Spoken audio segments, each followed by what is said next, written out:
Simon Told Helen wins a half length. Zach Manelli second. Welcome to Greyhound Gossip. Peaky Blinders start cheering for Tommy Shelby wins the WA Sprint Championship final. Featuring Peter O'Neill. Mozza moves up to Mermaid Manelli. Fab's Gem 3 deep. Here comes Fab's Gem. Hard style recode by 5 lengths to Simon Told Helen. Third Tommy Shelby. This segment is dedicated to the discussion and promotion of greyhound racing. Cindy's Oliver, Rockstar Patriot, Paul Stuart, back-to-back with Rockstar Patriot in the Galaxy. Handsome Prince, a boulder clear. The former Tasmanian Handsome Prince has won the $1 million chase.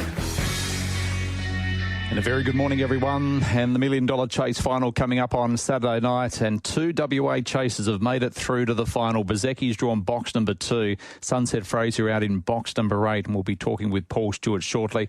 We'll also join up with Tim Newbold, who'll go through the field. It was a good weekend for WA chasers on the East Coast, with a couple of our WA chasers also making the Young Stars final as well. WA Bred Championship final on Saturday night at Mandurah. Very strong race and a very, very good win by Spooky Hook for Andrew McLaren, who had a good night out. Spooky Hook taking his stake earnings to in excess of $75,000. We'll go through a couple of the returns for the WA Greyhound of the Year. We asked last year, we're celebrating 50 years, and we asked who you thought the 8 WA sprinters and stayers of the last 50 years would be. You can still text through. We're taking texts all this week up until Friday. We'll announce on Chasing Winners, and you can go on the Retrovision text line 0427 789 571. Make sure you put your name down. A few of the texts that came through last week with some of your thoughts didn't have your names on them. There's a $200 Tab Touch voucher up for grabs. Bezecchi's currently $5 in the $1 million chase final with Tab Touch on Saturday night, drawing box number 2. Paul Stuart is joining us online, and he'd be a very, very happy man at the moment because his wonderful chaser, who was sent across to New South Wales, we spoke with Paul last week, has made it through to this rich final. Paul, good morning. Morning, Pete. How are you? I'm very good, thank you. You must be very excited going into Saturday night. How does the week look for you? I'll head off to Sydney tomorrow morning and then, get over there in the afternoon and then, check him out. And, basically all his work's been done. So, it's just a matter of him just ticking over until Friday night. It's obviously it's a quicker backup, 6 days, so that'll suit him as well. He'll just have a cruisy week and, get ready for the Friday night. What were the reports out of the kennel after he pulled up from the fins? Yeah, he's good as gold. I spoke to him probably 15, 20 minutes ago, and he's come through, not a problem at all. So he's very clean-winded and things like that. So the run's not a problem for him. And as I say, the quick backup is probably a benefit to him because he's so recovered so well. So we're looking forward to it. Now, some people in greyhound racing and even thoroughbreds believe that if you set a track record or run a really quick time that Bezecchi did the week before, you struggled to back it up the following week in regards to times. You had a little chaser, you might remember the name of Miata, who broke her own track record 3 times, 3 weeks in a row. So that throws that theory out the window. But what did you make of his run the other night? Because he had to do it differently, didn't he? Yeah, I mean, that's, to be honest, his run on Saturday night was probably what we normally see of him. He was only ordinary away.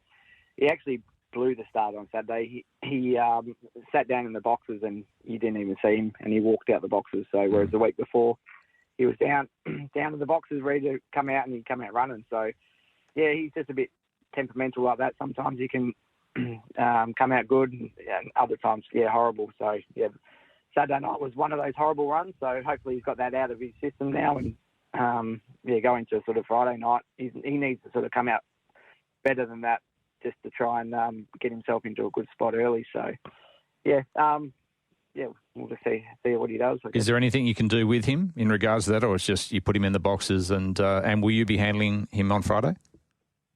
Yeah, I'll be there to handle him, so... Yeah, it's just one of those things. I think, they're animals, it depends on how they're feeling on the day. So he generally doesn't begin that badly. So, I'm hoping it's just one of those off runs. And then, we'll find out, I suppose, once I put the lids down and if he wants to show his head out the front or not. But, I'm hoping he turns up this week.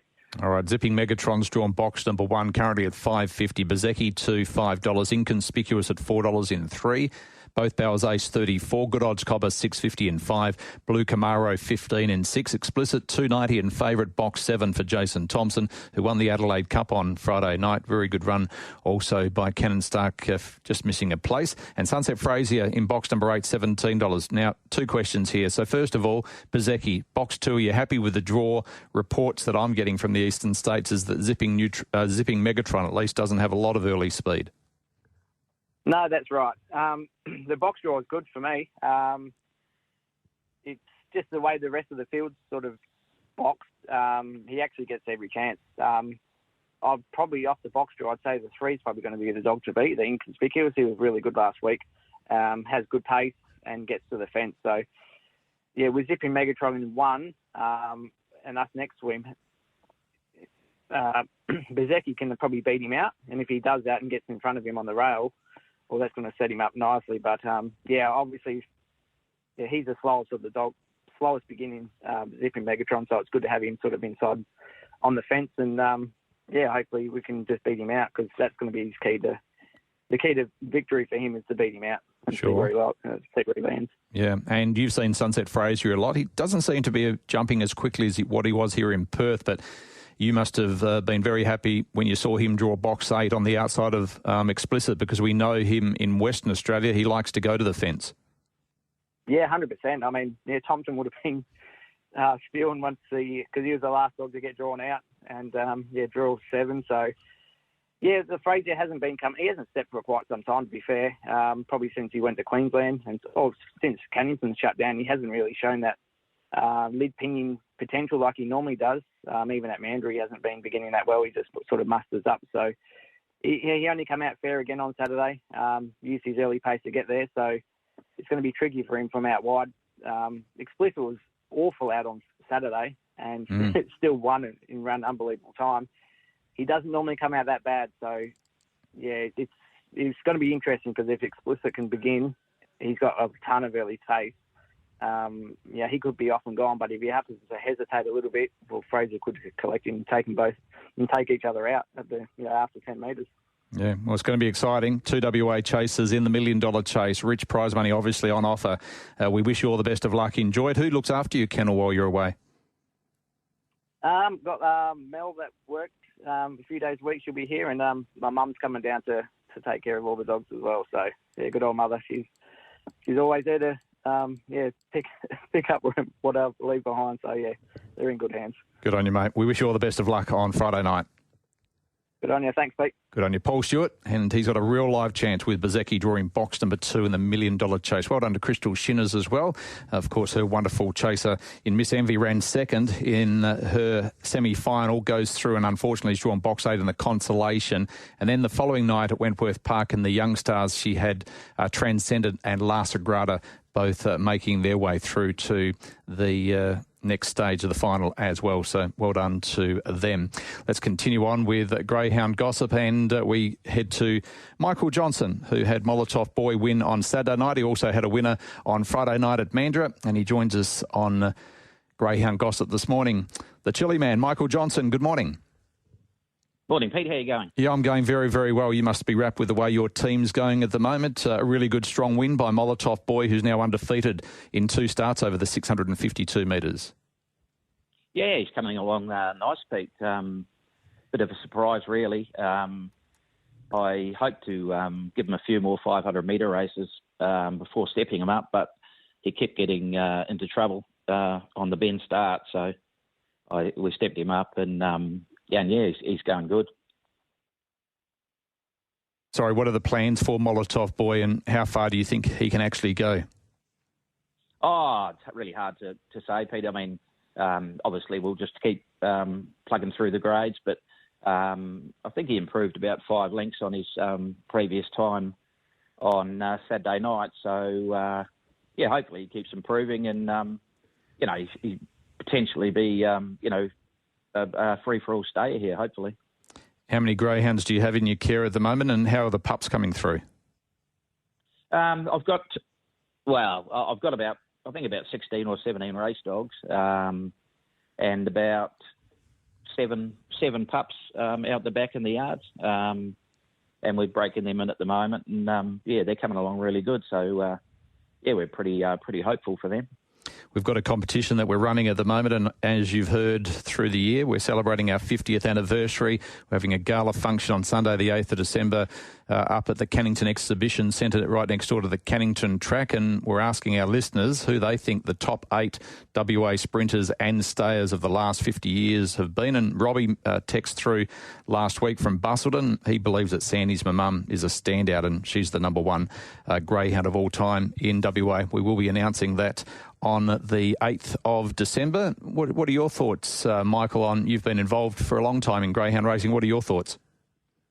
Yeah, I've been involved for about 20 years, Pete. But prior to that, I was just a punter and, just had a bet, so I didn't really know a lot about the older dogs. But, Miata's just, to me, just a clear standout. I mean, Paul obviously did a wonderful job with her, and I don't really haven't really given a lot of thought, to be honest, Pete. Yeah, I want to take you back to a race that you'll remember fondly, and I want to then ask you how Paul Stuart and David Hobby would be feeling going into the $1 million chase on Friday night. Let's go back to the Melbourne Cup, and this was one of the stars of WA greyhound racing over the 50 years. His name was Surgeon, and he defeated those on the East Coast. Surgeon going around the outside, got turned sideways by Made to Size. Into the back, and the front runner had a Fire's Impact. Surgeon from WA goes out after the front runner. Leader's got a big break though. Nitro Burst, Velocet, Made to Size, Kendale Bale. T-Man Titch up to the turn, and Hannah Fire's Impact. Can she do it? Highly blessed done. She turned in front. Surgeon late.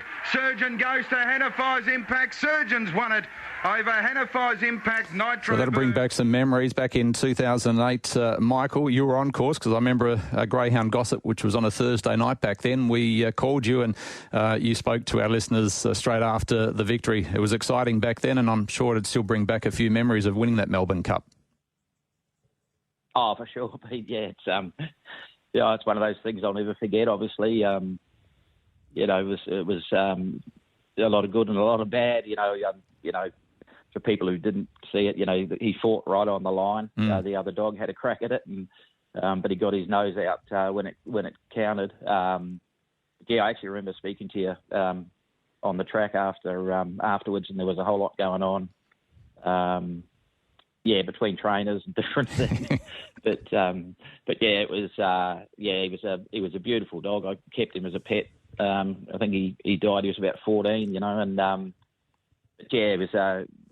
it was mixed emotions for sure that night. Yeah, and there was a lot happening on the track, and we smile about it now, but there wasn't smiles from Darren McDonald and Jason Thompson back then. But you won the race, and can you go back and take yourself back to the lead up to the race? So you knew how good Surgeon was. He could do things wrong, obviously, but you knew how good he was. How nervous were you leading into that Melbourne Cup final? Oh, well, he drew box 8, Pete, and I didn't really give him much chance, to be honest. Like, Darren thought he was a big chance, but I just thought from out there against the best dogs around that he'd probably find it too hard. But he certainly had a lot of speed, and I wasn't overly nervous pre-race just because the expectations weren't high. But going down the back straight, that sort of changed. Started getting a bit vocal, and then right on the line, it just changed to shock, So it's a night I'll always remember. How do you think Paul Stuart and David Hobby would be feeling going into this race? $1 million. The prize money that you won back then was a lot of money. Back in 2008, was it? I think it was. The money that's on offer now, $1 million. How do you think they'd be feeling going into this race Friday night? Oh, to be honest, Pete, they've probably got it in their wallets, both of them. I don't think if they dropped it on the ground, they probably wouldn't bother picking it up, mate. So, obviously, I don't think it's really, entirely the money. I think it's, all the big races, you get excited about and want to win. And, I think, obviously be very excited going into it. But I don't think it's always about the money. I think it's about the excitement and the lead up, and the pleasure of breeding a dog that gets through there. Yeah, well, it's going to be exciting, isn't it, Friday night? And we're looking forward to the WA Chasers. We've never won $1 million chase. Tommy Shelby from memory finished third in the final, so we wish them all the best of luck. And we thank you for joining us. Well done on the weekend with a couple of winners, and hopefully there'll be plenty more in store going forward. Thanks very much, Pete. Good on you. Michael Johnston joining us. And don't forget, with your chance to go into the chance to win $200 Tap Touch voucher, all you need to do is text us on the Retrovision text line 0427 789 571. Make sure you put your name to the text 0427 789 571. WA Greyhound celebrating 50 years. Who do you think the top 8 WA sprinters and the top 8 WA stayers of the last 50 years are? And also tell us who you think your number one greyhound is as well. We've had some great text messages sent through. I did mention one the other day. Ricky Valenti sent through his sprinters. Sandy's Mum Blue Echo, Fremantle Echo, Tommy Shelby, Mr. Toe White, Reggie Bright Idea and Sand Pebble. Of course, Sand Pebble is the sister of Sandy's Mum who beat her in a Perth Cup. And then the stayers Afro Freeway, Miata, Paradise Street, Kappa Bianca, Electra, Rockstar Patriot, Pansky Girl, Reedy's Runner. There's definitely some discussions happening at the moment, and we'll also have the naming of the 50 most influential people in greyhound racing over the 50 years. That's coming up on Sunday, the 8th of December at the Cannington Exhibition Centre. All eyes are on Sydney on Friday night, though, because we have 2 WA greyhounds through to the final of the $1 million chase. Bezecchi drawn 2, Sunset Frazier out in box number 8, and the man who knows all about greyhound racing in Sydney is Tim Newbold, a good friend of ours, and he joins us online. He'd be excited as well with the $1 million chase right on the doorstep. Tim, good morning. Yeah, good morning, Pete, and yeah, you're spot on. An exciting time. It's been a long time coming. The series goes for about 6 weeks, going all through New South Wales, from Casino up in the north down the south to Wagga, and here we are at the pointy end of the series. $1 million chase grand final night on Friday night, and what a cracking final we've got for the big one, but the supporting program as well as a ripper. So yeah, really looking forward to all of the action on Friday. What did you make, first of all, of Bezecchi's run 2 weeks ago when he almost broke the track record? He flew around when he found the arm, and he's going to get a chance if he jumps. He sat down in the box on Saturday, but if he jumps from box number 2 with a slow beginner on his inside, he's got the chance to maybe position himself up on the arm again. Yeah, that was a staggering performance, Pete. I was actually on a flight back from overseas on the Saturday night, so I didn't see the racing live. But on the Sunday morning, when I reviewed the race meeting, I couldn't believe what I was seeing. 29-12, what a performance! And he had early pace. He was strong through the middle and strong home. I didn't think I'd see a dog get as close to Shaky Jakey's record, 5/100ths. Just outside that record. I didn't think I'd see a dog get that close, but we did on that Saturday night. And as far as this coming Friday night in the final, he was really, really good on Saturday night in the semi-final. He had to knuckle down, and we actually saw his strength when coming from off the speed on Saturday night. And he's drawn beautifully in the final box too. He's got Zippy Megatron drawn on his immediate inside, who isn't a great beginner and hasn't got a great deal of early dash. And Inconspicuous is drawn on his outside, should just run a straight line through that first corner. So if he's away on a clean note, Pete, he could be Johnny on the spot through that first turn. And if he's right there, settling on the speed, he'll be awfully hard to hold out. And I'm not sure, and I know you do follow WA Greyhound racing, and I know he hasn't been jumping as well in the last few weeks, but Sunset Frazier had a record over here in WA where you just put it in the bank that he would jump on the arm and he'd be 5 lengths clear going past the judge the first time. He was electric out. He's drawn box 8 and he loves to crash to the fence. That must be a little bit of a concern for Jason Thompson with the favourite Explicit, who's currently at $2.90 on Tap Touch. Yeah, it is, Pete, because it's funny. Look, I won't profess to be an expert on WA greyhound racing by any stretch, but I did go. I wasn't well aware of Sunset Frazier, and even, I think, was it the WA Derby when he had box 8 and he led pinned, he just charged over and he was crashing across. But he hasn't done that here in New South Wales. He's, 3 runs now? We know he hasn't began like that. He's been a bit tardy away in pretty much each of the runs, but he hasn't really crashed. He does like box 8. Yeah. Well, look, I think I saw one of the wagering operators betting $35 or $41 or something like that, which I think is just a crazy price about him, because if he can get back to those beginning days in Perth, he'll be charging over. He could well cut and run at the first turn. And we know he does need to strengthen up in the latter part of the last 50, 60 metres. But if he happens to get a break down the back, he could certainly run a bottler, and at a very, very big price. I thought it was a crazy price. I'm not sure what he is now. That was early yesterday when he went up that price. But he does need to get back to that beginning, Pete, to get across, because there is a lot of speed drawn underneath him. But I just found it interesting that he's not crashing as much as what he was over in WA. Whether it's, I'm not sure whether the different tracks, I'm not sure what it is. But if he does get back to that going hard left, Explicit has got to be on his game, and he's got to get away in a clean note and hold him. So he could be a fly in the ointment for the favourite. I think from memory he drew box 8 in the Sandgroper final. He led, and he was run down by Hector Fawley, who's a very strong dog, and Explicit was in that race. So Tap Touch Market, Zipping Megatron $5.50, Bezecchi $5, Inconspicuous $4. Paul Stuart was on earlier on. He thought Inconspicuous was the dog to beat. Both Bowers Ace at $34, Good Odds Cobber $6.50, Blue Camaro $15. Explicit's the favourite with Tap Touch at $2.90, and Sunset Phrase here, we've now got him at $17. Who would be your tip at this stage for the $1 Million Chase final? Well, look, I'm in the corner of Explicit. I will put my hand up, and Sunset Fraser is a little bit of a worry, but I'm just going off what he's done here in New South Wales, where he hasn't crashed. But if he does get back to going hard left, well, Explicit's got to be right on his game. But what he did on Saturday night, Pete, I think, and I was actually on the radio yesterday morning with you guys over there, and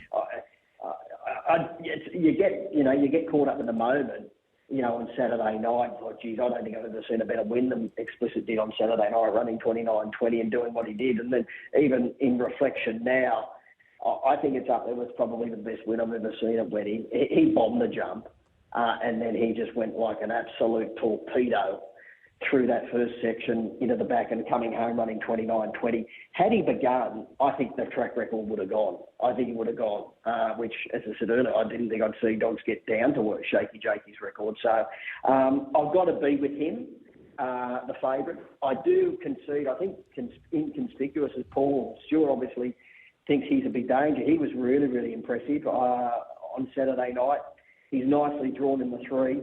But look, for the roughies, I think Sunset Frazee is the best roughie in the race without a shadow of a doubt. And, if you can get upwards of 20-1 or thereabouts, I'd be having something on him at that price. And we saw it yesterday, La Sagrada for Crystal Shinners and Transcendent win both of their heats of the Young Stars. So it's going to be a big week for WA Greyhound Racing in New South Wales.